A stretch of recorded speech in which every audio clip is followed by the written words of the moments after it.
네, 안녕하세요. 어저께 백기환 씨가 돌아가셨습니다. 1933년생이니까 만 88세입니다.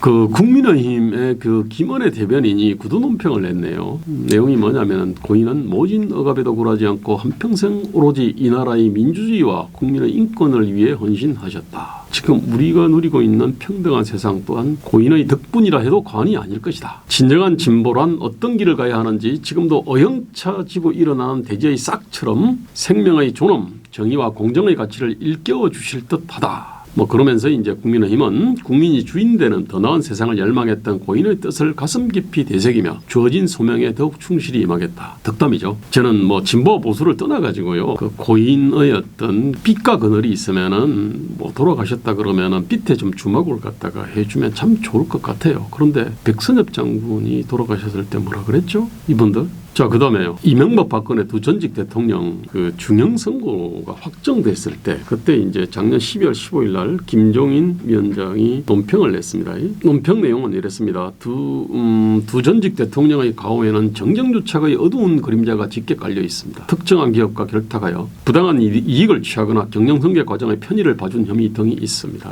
또한 공적인 책임을 부여받지 못한 자가 국정에 개입해 법과 질서를 어지럽히고 무엄하게 권력을 농단한 죄상도 있습니다. 국민과 약속은 저버렸습니다. 그런데 아시다시피 두 전직 대통령 굉장히 억울하게 당했습니다. 일단 가오에 비해서 엄청난 중형을 선고받았습니다. 그 다음에 그 가오라는 것도요. 최순실 것이라고 했던 태블릿 PC는 지금 이거는 김한수 행정관의 것이라고 하는 것들이 드러났습니다. 이게 완전히 어떤 그 거짓으로 지금 점철되어 있습니다. 이게 그 다음에 이 정경유착을 증명하기 위해 가지고 그때 이익공동체라는 논리나 묵시적 청탁이라고 하는 희한한 어떤 논리를 끌고 와가지고 이걸 했습니다. 그것도 저 거짓말쟁이 김명수 대법원에 의해 가지고요 이런 걸 받았습니다.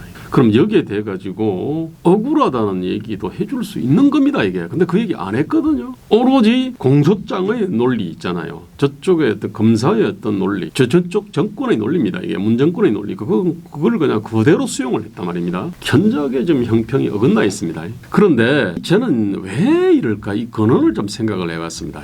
이 조선하고 대한민국은요 권력의 포갑이나 벼슬의 그 유혹에 의해 가지고 신념이나 지조가 심하게 뒤틀려 온 역사와 문화를 갖고 있습니다. 그래서 그런지 몰라도 신념을 경결하게 지킨 어떤 투사나 지사 또는 신념의 몸을 불사른 열사나 의사이죠. 이런 사람을 갖다 추앙하는 사람이 정말 많습니다. 그만큼 이제 개주의자나 변절자들이 아마 많아서 그렇겠지요. 이게 문제는 그 신념이 인민의 자유와 행복 또는 보편 상식과 양심, 물질적 문화적 생산력의 어떤 발전 한마디로 국리민복에 플러스였느냐 마이너스였느냐 이거를 묻지 않아요. 그래서 조선 500년 동안 조선 선비들의 사표가 조광조였습니다. 조광조 이 사람 말입니다. 저기 먼 변방에서 오랑캐 토벌을 여진족 토벌을 하는데 그때 장군이 기습 공격을 하겠다 그러니까 어떻게 쪽팔리게 기습 공격을 하느냐. 당당하게 꾸짖고 나서 말이야 해야지. 무슨 전쟁을 갖다가 선생님이 아주 그냥 몇 살짜리 5살 6살짜리 애 다루듯이 그런 프레임으로서 전쟁에 대해서 이렇게 얘기를 갖다 한 사람이거든요. 경제와 민생에 대해서도 모르긴 마찬가지였습니다. 이게 그럼에도 불구하고 이런 사람이 조선 선비들의 사표였으니까 조선이 망하는 겁니다. 근데 문제는 그 이후에도요 우리가 지금 안중근이나 윤봉길, 김구 이런 사람들을 추앙합니다. 지금 이분들이 정신적 지주가 되어 있습니다. 아마 현대판 문묘 있잖아요. 조선에 문묘가 있었습니다. 공자, 맹자 이래가지고 그 다음에 거다가 이제 율곡을 안치냐.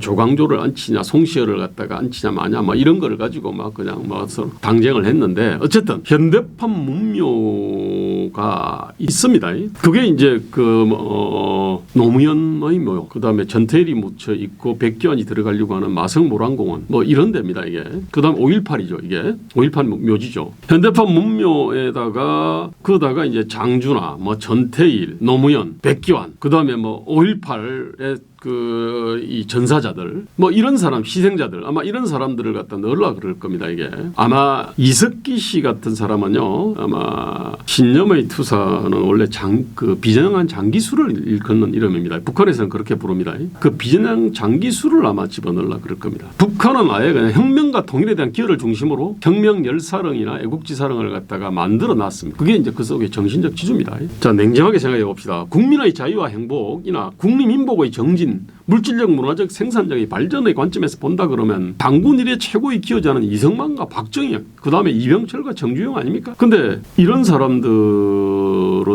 완전히 지금 폄훼를 하고 있죠. 그죠? 대신에 백기환 같은 사람, 전태일 같은 사람 이런 사람들을 갖다가 이렇게 높이 추앙하는 거죠. 이게 이런 식으로 돼서는 대한민국 선진국이 안 됩니다. 제 백기환 선생하고 나름대로 인연이 있습니다. 제가 1994년부터 2000년에 그때 기자촌 살았는데 그 같은 골목이었거든요. 골목 초입에 백기환 선생이 살았고 그래서 백기환 선생의 손자가 백철아인데 철아라고 불렀는데 걔가 아마 90년생인가 91년생쯤 돼요. 제 아들은 91년생이었습니다. 그러다 보니까 둘이 친구였어요. 그러니까 뭐 집에 왔다 갔다 하면서 놀았더라고 보니까. 그래서 저도 이제 설날은 아니고 신정 때 뭐 세배도 좀 가고 그랬습니다. 세배 가 보니까 내노라는 한국의 극좌파 인사들이 이제 뭐 한 10여 명씩 몰려와 가지고 뭐 술 마시고 그러더라고. 뭐 술 마시면서 아유 뭐 백 선생님이 명령만 하시면은 봉기하라고 명령만 하시면은 우리 23만 9천 명의 전사들이 다 일어날 수 있습니다. 23만 9천 명이 뭐냐면 1992년에 백기환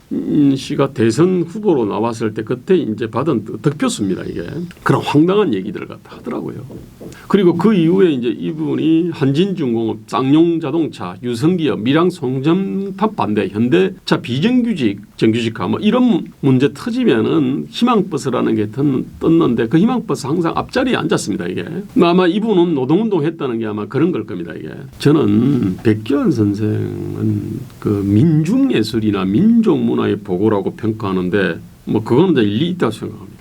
저는 백기환 선생은 시인으로서 만당가로서 높게 평가를 합니다. 마치 박노해 씨를 시인으로 높게 평가하듯이. 하지만 남한사회주의 노동자 동맹을 갖다 했던 그때 중앙위원을 했던 박노해 씨에 대해서는 전혀 높게 평가를 하지 않습니다. 그거를 갖다가 뭐 민주화운동이다 또는 노동운동이다 그렇게 말한다면은 웃고 말죠. 그리고 저는 백기환 씨는 또 사실은 원조 환경운동가이기도 했습니다. 이분 참 관악산 인근에 나무를 많이 심은 사람이거든요. 그리고 유신 시대 때는 반독재 민주화 운동가였습니다. 그건 제가 높이 평가를 합니다. 하지만 딱 여기까지입니다. 이 사람이 했다는 노동운동과 통일운동은 기본적으로 시대착오입니다. 이게 저는 시인의 감성으로 권리가 격렬하게 부닥치고 권리와 의무가 어긋나서 많은 문제들이 발생하는 일 이게 이제 한국의 노동 문제, 고용 문제, 뭐 농민 문제, 뭐 이러저런 문제들입니다. 이게 이런데 함부로 개입하면 안 됩니다. 이게 더더구나 국가의 이성이나 인류의 보편 상식이나 국가의 이익이 첨예하게 부닥치는 외교안보 문제, 이 남북관계도 마찬가지입니다. 이런 문제에 대해서 함부로 개입하면 안 됩니다. 이게 그런데 이분은 그것을 갖다 마치 선악이나 정사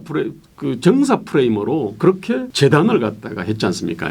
그러면서 거리투쟁을 한 겁니다. 이게 저는 전혀 아니라고 생각합니다. 참 근원적으로 저는 자유보수 우파의 지성과 양심 또는 보편 상식과 양심을 격렬하게 지키면서도 한마디로 자유보수판 신념의 투사이면서도 정치적인 어떤 행위를 통해서 국민민복 정진에 실질적으로 많이 기여한 그런 지도자가 사표로 사실 우뚝 서야 됩니다. 지금 대한민국 자유보수에는 의외로 신념의 투사 있지 않습니까?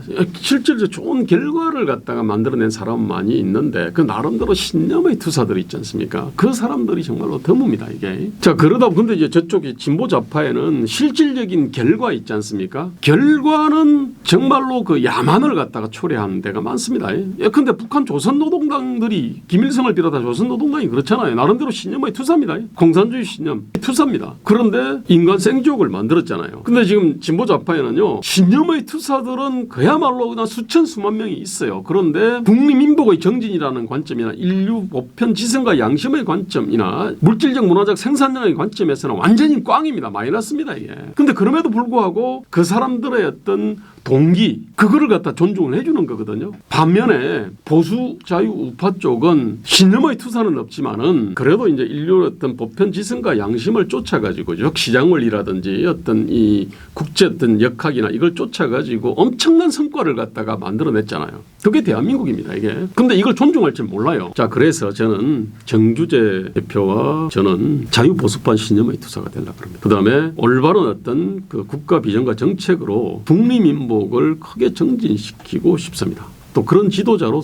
우뚝 서고 싶은 어떤 열망이 있습니다. 저는 그래야 1987 체제를 갖다가 사상적 문화적으로 완전히 뛰어넘을 수 있다고 생각을 합니다. 오늘 여기까지 하겠습니다.